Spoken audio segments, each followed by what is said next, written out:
সড়ক পথে কলকাতা থেকে শিমলিপালের পিথাবাটা গেট আসতে সময় লাগে প্রায় 7 ঘন্টা এবং দূরত্ব 260 কিলোমিটার। রেলপথে হাওড়া থেকে বালাসোর এসে বাসে বা গাড়ি ভাড়া করে বারিপাদায় নেমে সেখানেও রাত্রিবাস করতে পারেন। গুড মর্নিং সবাইকে। আমরা এখন সিমলিপাল ইকো কটেজে রয়েছি। সকালটা খুব সুন্দর হয়েছে, চারদিকটা পরিষ্কার আকাশ, মানে ভেবেছিলাম ফগ হবে, সেরকম কিছু নয়। তো আমরা এখন জঙ্গলের মাঝখানে রয়েছি।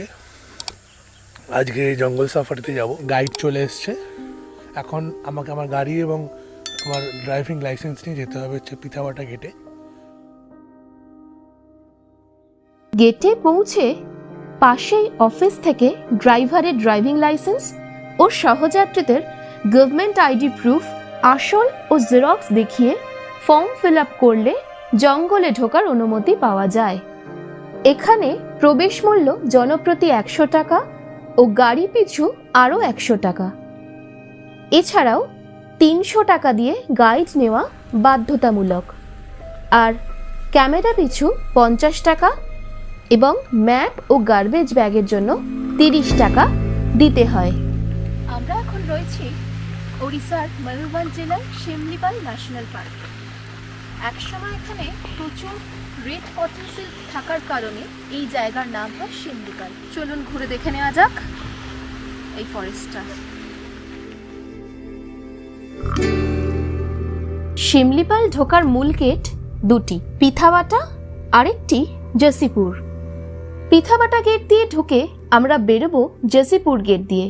সময় লাগে প্রায় 9-10 ঘন্টা আর দূরত্ব 90 কিলোমিটার।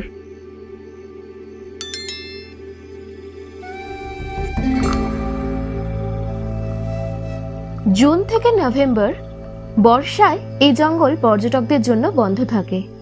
তবে সেই সময় বারিপাদা বা বাংরিপোসি বা জসিপুর থেকে অনেকগুলি জায়গা ঘুরতে যাওয়া যেতে পারে, যেগুলি গত পর্বেই দেখিয়েছি।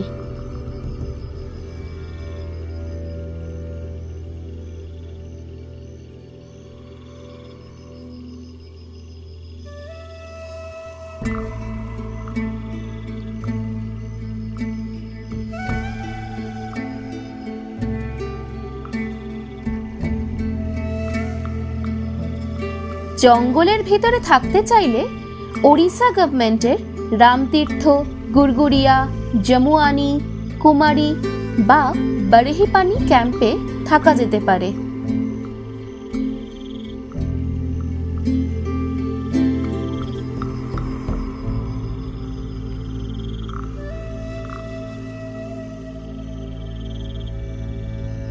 মাটির রাস্তায় মাঝে উঁচু ও 2 ধার নিচু হওয়ার কারণে গাড়ির গ্রাউন্ড ক্লিয়ারেন্স ন্যূনতম 180 মিলিমিটার না হলে জঙ্গলে প্রবেশ করার অনুমতি পাওয়া যায় না। তাই ছোট গাড়ি, বাইক বা রেলপথে এলে আগে থেকে হোটেলের সাথে কথা বলে রাখলে তারাই জঙ্গলে ঘোরার জন্য বড় গাড়ির ব্যবস্থা করে দেয়।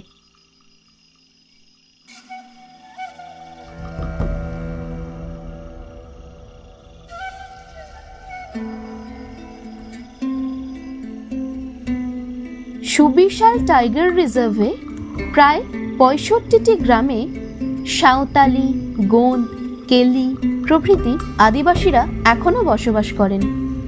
এর মধ্যে দিয়ে বুড়িবালাম, বৈতরণী, সালান্দ্রি নদী ও বহু শাখা নদীও বয়ে চলেছে।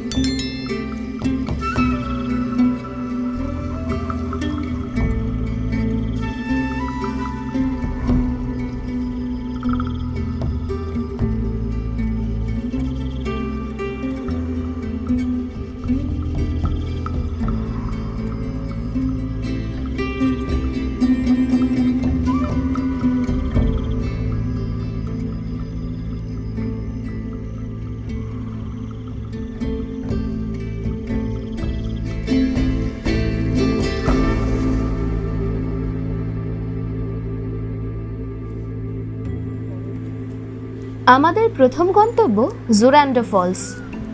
সুউচ্চ পাহাড়ের মাঝ থেকে গর্জন করে ঝরে পড়া জোরান্ডার রূপ দেখে আমরা মুগ্ধ হয়ে গেলাম।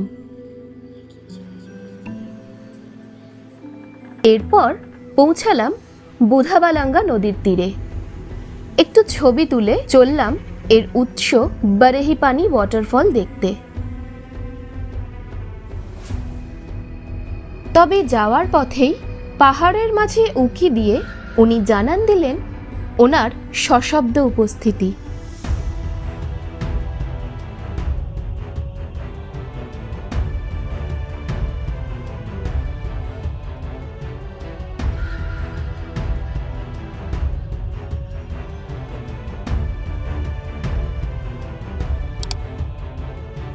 গভীর জঙ্গলের পাহাড়ি পথ আপাতত শেষ করে এক গ্রাম্য সবুজ উপত্যকায় এসে পড়লাম। নীলচে আকাশ ও পাহাড়ে ঘেরা এই প্রান্তরের রূপ সত্যি অপূর্ব সুন্দর।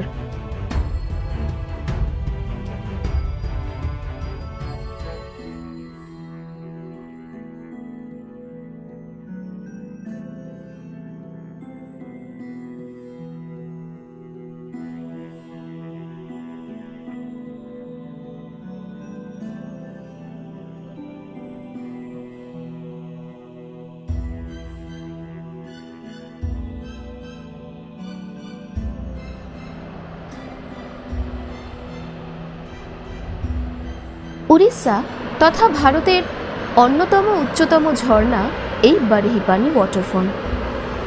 এখানে কদিন আগেই সাইক্লোনের প্রভাবে এর জলধারা অন্য মাত্রা নিয়েছিল, যেন ভরা বর্ষায় আমরা চলে এসেছি।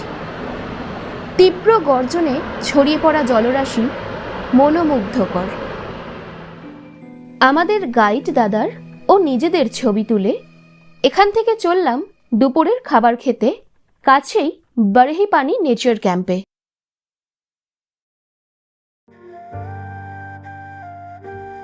জঙ্গলের ভিতরে দুপুরের খাওয়া দাওয়ার জন্য আমরা মূল গেট থেকে বারেহিপানি নেচার ক্যাম্পের ক্যান্টিনে খাবারের কুপন কেটে নিয়েছিলাম।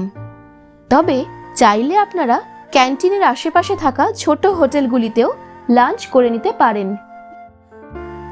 কিন্তু ক্যান্টিন যাওয়ার পথে লোভনীয় শালপাতায় পোড়া চিকেন খেতে থামলাম। আমরা এখন রয়েছি বারেহিপানি নেচার ক্যাম্পে, আর এখানে আমরা কিছু লোকাল খাবার দাবার খেয়ে দেখব। বানানো হচ্ছে এখানকার লোকাল শাল পোড়া চিকেন। খেয়ে দেখা যাক এটা টেস্ট কেমন হয়।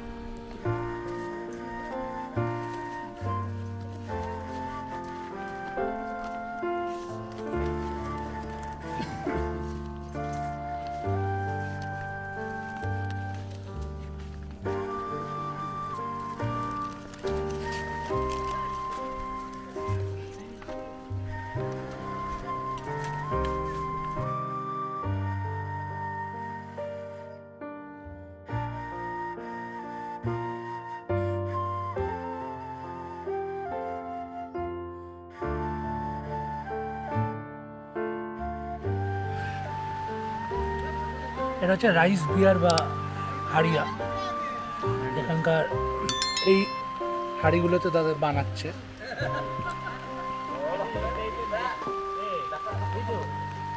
এখানে হালকা করে চিপে লাভলি। আমার হাতে গরম লাগছে, প্রচণ্ড গরম জায়গাটা। খাবারটা একদম ফ্রেশ ওভেন থেকে নিয়ে এসছে, আর এটাকে এরকমভাবে তুলে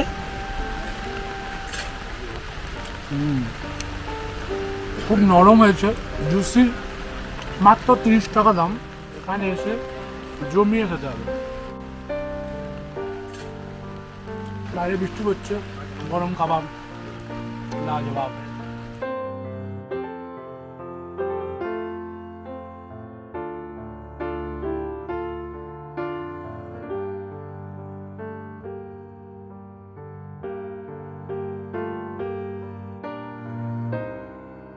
দুপুরে ক্যান্টিনে খেতে এসেছি আমরা বারেহিপানিতে।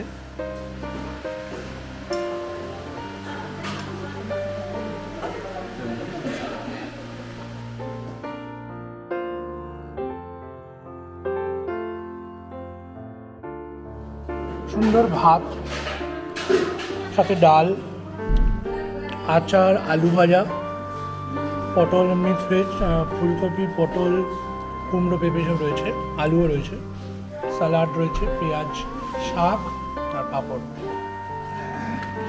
আর এর সাথে রয়েছে হচ্ছে মাংস। ও কাঁচকলা ভাজা রয়েছে, আমার এখানে প্লেটে নেই, এখানে দোকানে রয়েছে কোথাও। এই তো কাঁচকলা ভাজা। খাওয়া শেষ করে উস্কি ফলস যাওয়ার ইচ্ছে থাকলেও রাস্তা খারাপ থাকায় সেটা বাতিল করে চললাম গভীর জঙ্গল চাহালার উদ্দেশ্যে।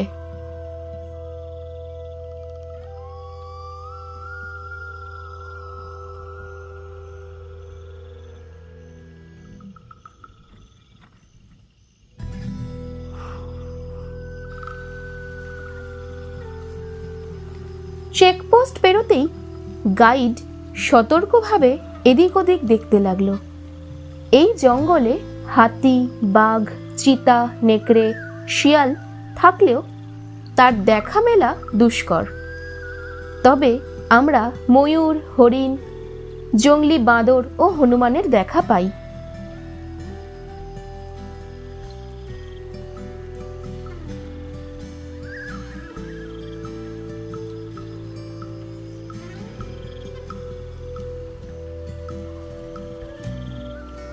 বৃষ্টি ভেজা জঙ্গলের পথ ভীষণ গা ছমছমে ও রোমহর্ষক। তাই এই অভিজ্ঞতা হিংস্র পশু না দেখতে পাওয়ার আক্ষেপকে ভুলিয়ে দেওয়ার জন্য যথেষ্ট।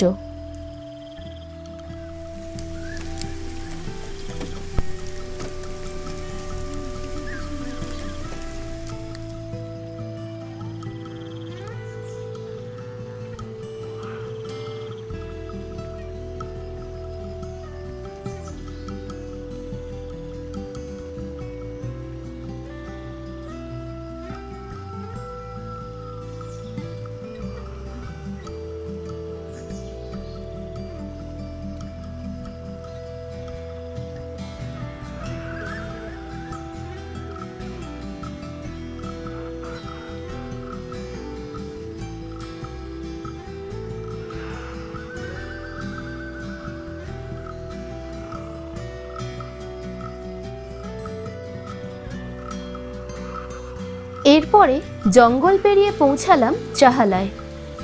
এককালে রাজাদের শিকার ক্ষেত্র ছিল এই চাহালা। দূরে এক ঝাঁক হরিণ দেখা গেলেও ঝমঝমে বৃষ্টিতে আর কিছুই দেখা মেলেনি।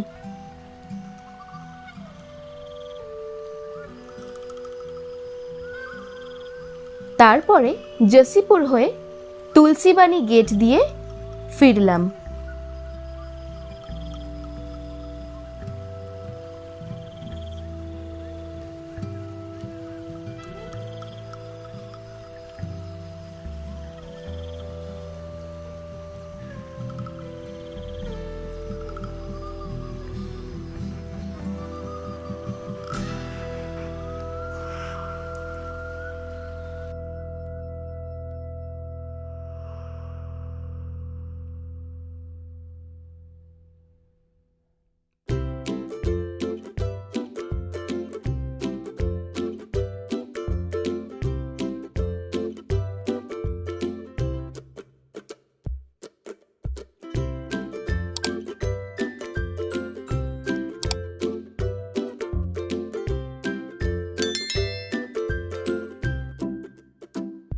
সেদিন প্রচুর বৃষ্টি পড়ায় জঙ্গলের পাহাড়ি পথ এড়াতে জসিপুর দিয়ে হাইওয়ে ধরে বাংরিপোশি হয়ে হোটেলে ফেরা অনেক নিরাপদ মনে হয়েছিল।